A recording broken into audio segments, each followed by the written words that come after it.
Secret tips সহ একদম মিষ্টির দোকানের মতো খোসাসহ আলুর তরকারি বাড়িতেই বানিয়ে নেবেন কিভাবে, আজকে রইল তারই রেসিপি। লুচি, তরকারি, কচুরি এইসবের সাথে মিষ্টির দোকানে যে আলুর তরকারিটা দেওয়া হয়, মানে খোসাসহ যে আলুর তরকারিটা দেওয়া হয়, বাড়িতে শত চেষ্টা করেও কিন্তু তার স্বাদ আমরা আনতে পারি না। এর জন্য কিছু সিক্রেট টিপস রয়েছে, আজকে সেগুলোই শেয়ার করব। এর জন্য প্রথমে একটা মশলা বানিয়ে নেব। কিছুটা গোটা সাদা জিরে নিয়েছি, গোটা ধনে নিয়েছি, এলাচ নিয়েছি, গোটা শুকনো লঙ্কা নিয়েছি, তেজপাতা নিয়েছি 2-3টে, আর নিয়েছি লবঙ্গ অল্প করে। এটা আমি একটুখানি শুকনো খোলায় ভালো করে ভেজে নেব। একটা তড়কা প্যান আমি গ্যাসের ফ্লেমে বসিয়ে দিয়েছি।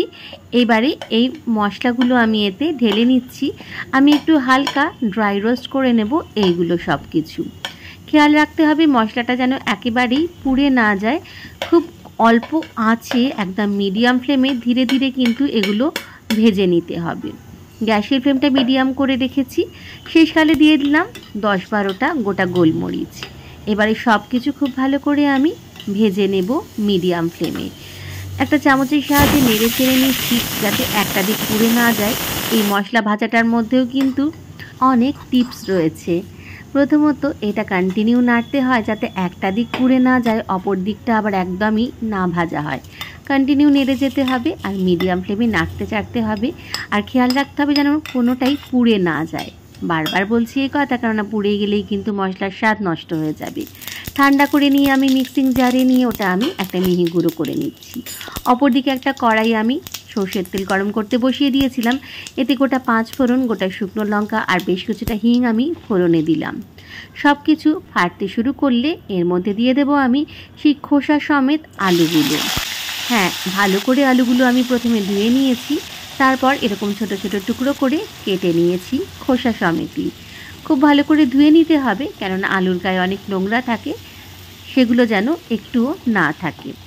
এইবারে আলুটা আমি জলে ভিজিয়ে রেখেছিলাম কেটে নেওয়ার পর, সেইটা আমি দিয়ে দিলাম। আলুটা এবার একটুখানি আমি ভেজে নেব। একটু সময় ধরে আমি মিডিয়াম টু হাই ফ্লেমে আলুটা নেড়ে চেড়ে নিচ্ছি। তারপর দিয়ে দিচ্ছি এর মধ্যে সামান্য হলুদ গুঁড়ো, লঙ্কা গুঁড়ো, জিরে গুঁড়ো একদম সামান্য, আর একটুখানি নুন।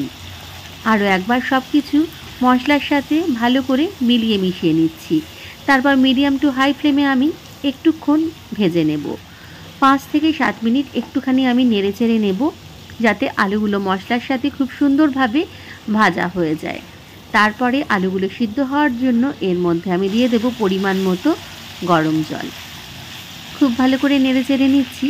হয়ে গেছে, আর আমার ভাজার দরকার নেই। এইবারে পরিমাণ মতো এখানে আমি গরম জলটা ঢেলে দিলাম। তারপরে আমি ভালো করে আরও একবার সব কিছু মিলিয়ে মিশিয়ে নিচ্ছি। দিয়ে গ্যাসের ফ্লেমটা একেবারে লোতে করে আমি একটা ঢাকা দিয়ে দেব, যাতে আলুগুলো সুন্দরভাবে সেদ্ধ হয়ে যায়। কিছুক্ষণ পর ঢাকা খুলে নিচ্ছি। মোটামুটি 10-12 মিনিটের মধ্যেই আলুগুলো সুন্দর সেদ্ধ হয়ে যাবে। ঢাকা খুলে নিচ্ছি। আলুগুলো দেখুন একদম সিদ্ধ হয়ে গেছে। এইবারে মেশাবো এতে সেই বলেছিলাম না কিছু সিক্রেট টিপস, যেটা মিষ্টির দোকানে দেওয়া হয়, যেমন মটর, সিদ্ধ মটর। এটা কিন্তু মিষ্টির দোকানের তরকারিতে দেওয়া থাকেই।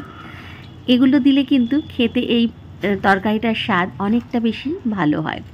সিদ্ধ মটর আমি করে রেখেছিলাম কিছুটা, সেইটা আমি এখানে দিয়ে দিয়েছি। আর দেব আরও একটা সিক্রেট টিপস, যাতে এই তরকারির স্বাদ দ্বিগুণ হয়ে যাবে। দিলাম মিষ্টির রস।